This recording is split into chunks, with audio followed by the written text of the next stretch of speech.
Hi, this is Linda Lyzakowski with Bristol Strategy Group, and we're here on webinar 3 of the Smart Way Development Audit, Measuring Success. If you attended our first 2 webinars, you know that we talked about what's involved in the development audit, what needs to be assessed, why is it important to assess all these different things in our office.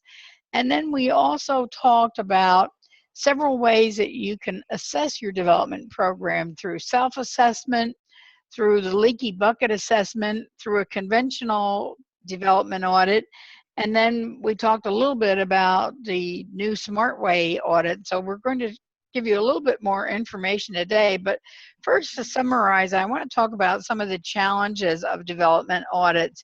If you listen to the survey that we took, if you completed that survey, find that many people had some challenges because they weren't quite sure if self-evaluation was really honest or complete. And the leaky bucket only measures productivity. It doesn't really measure as much as a conventional audit does. So there are some challenges of development audits. Trying to do it yourself is really hard. The leaky bucket is a step in the right direction, but it's not comprehensive. And a conventional audit, the biggest drawback is money that's spent. Conventional audits can be very expensive. So let's talk about each of these 3 ways, and then we'll introduce you to the Smart Way Development Audit. First of all, let's talk about self-evaluation. In the last session, we gave you a lot of tools that we think are really great, and we certainly encourage you to use some of those tools to do what you can do to self-evaluate your development program, because self-evaluation is important. Our runner here, of course, is taking his pulse to see how he's doing, but if he collapsed on the track, he'd probably want a doctor there, not trying to self-evaluate what was wrong with him. And what works about self-evaluation is that you're the ones that have the budget history. You have all the donor records. So if you have the time to do this, you can go back and look through all those donor records. You can look at your budget history.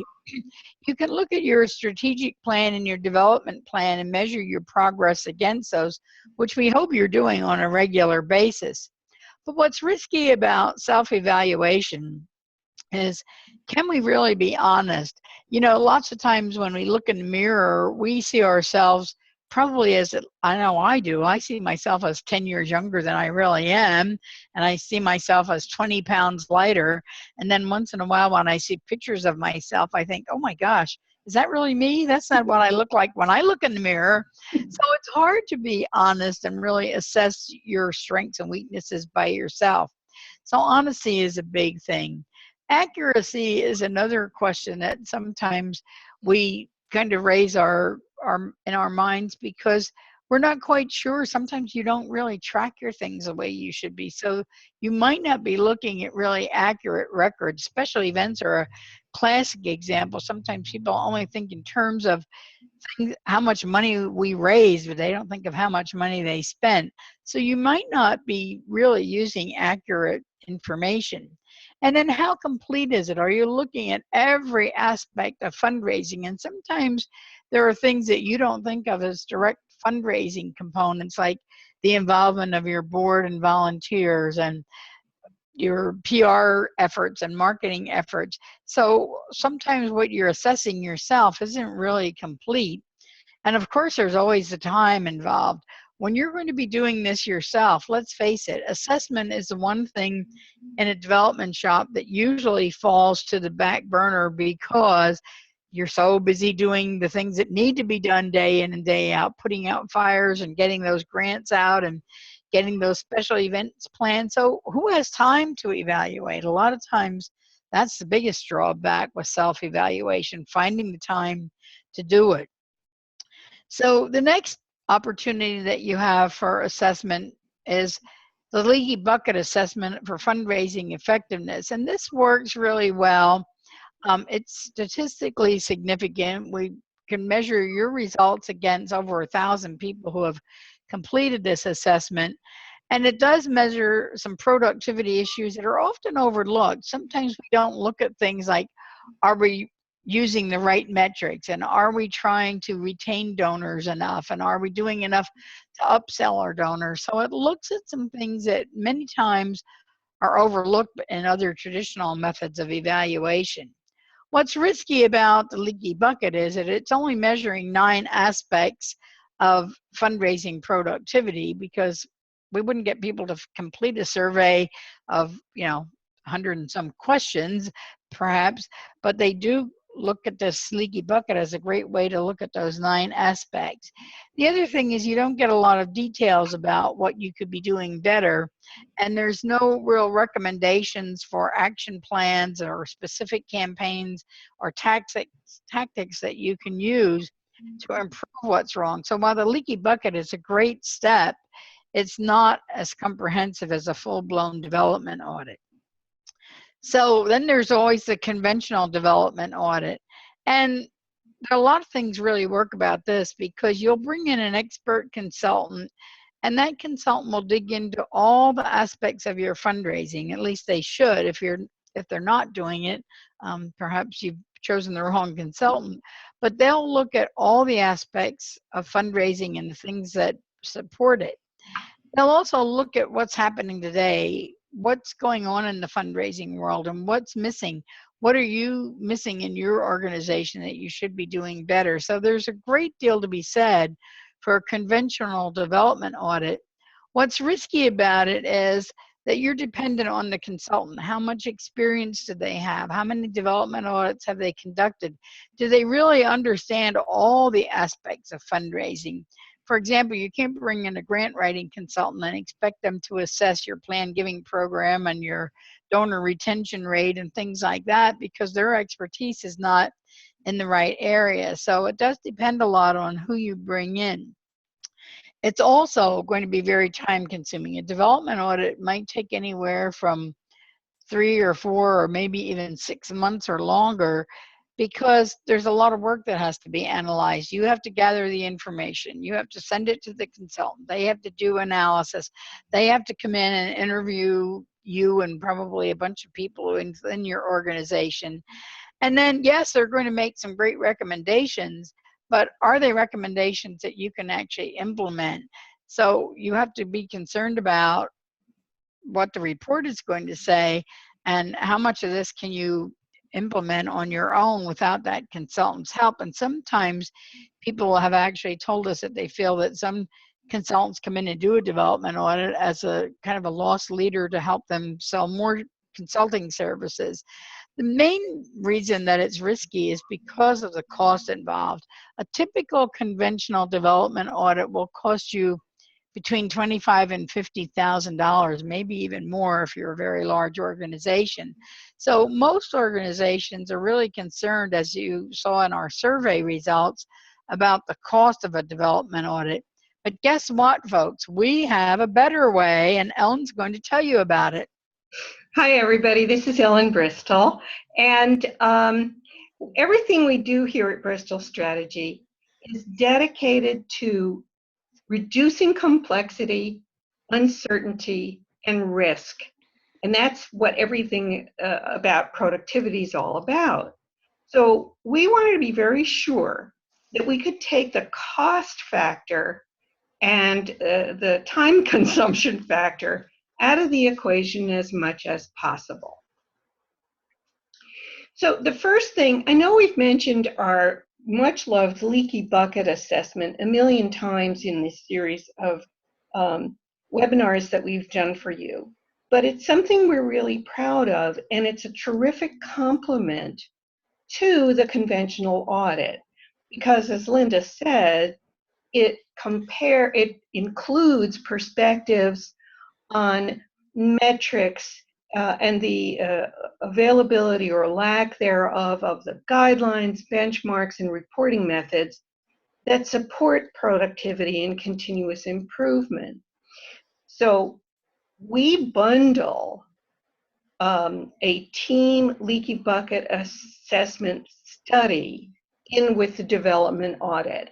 If you have not already done this audit, this team study in your organization, you'll do it. If you have, we'll take your data and collect the insights into our report. So we get a very comprehensive view of what's going on in your organization. We kind of really get to the bottom of things. Second of all, we were determined to make this affordable.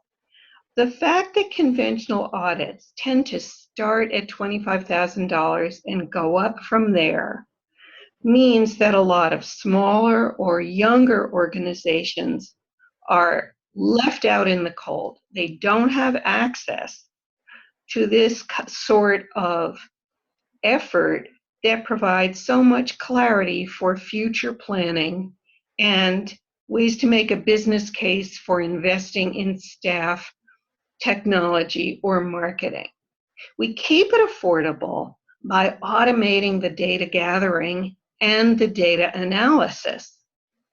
That means you're paying for lots fewer consulting hours and getting better evidence-based insights. A third thing we wanted to make sure we could do is make this audit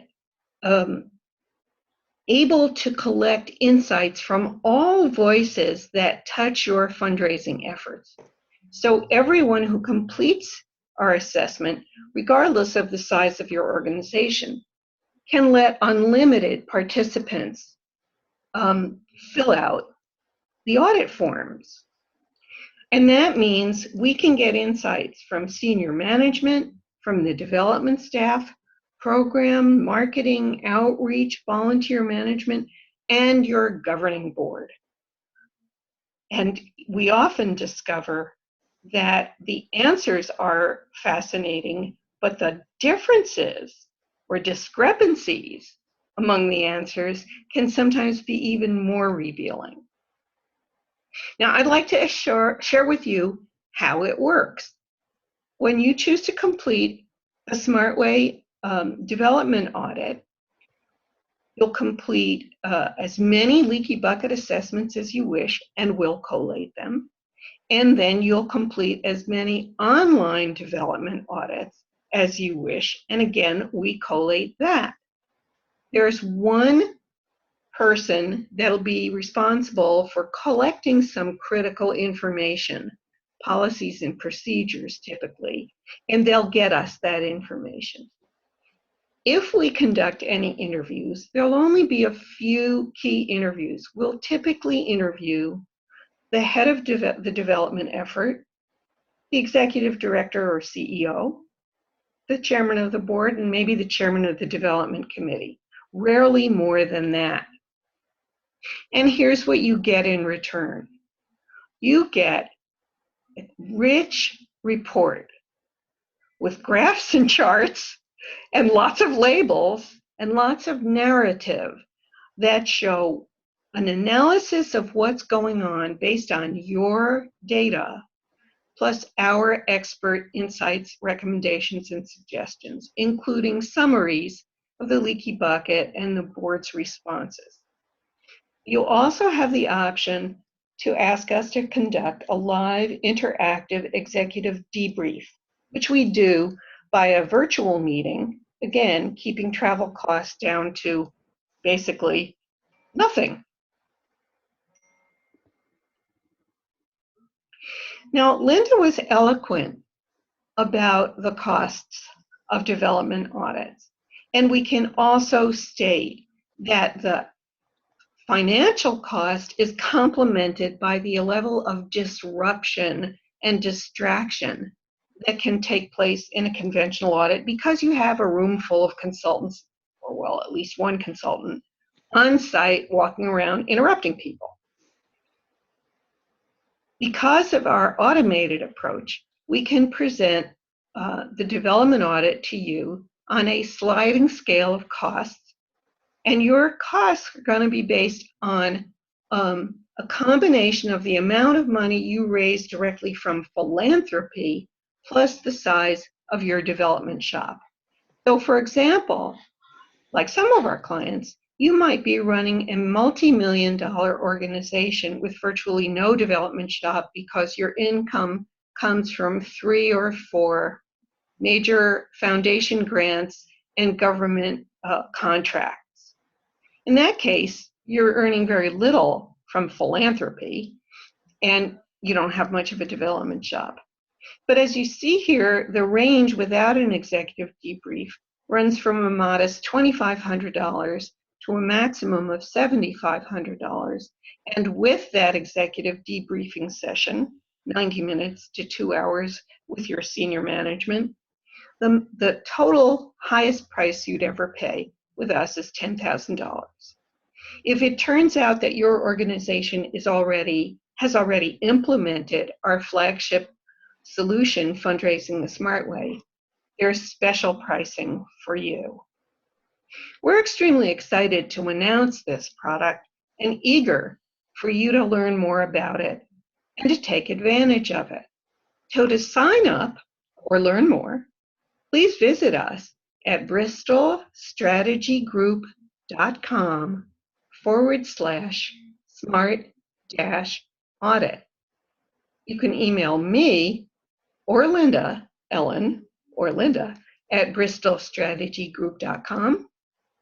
I'm on the East Coast, so you can reach me by phone East Coast time, 786-554-2666.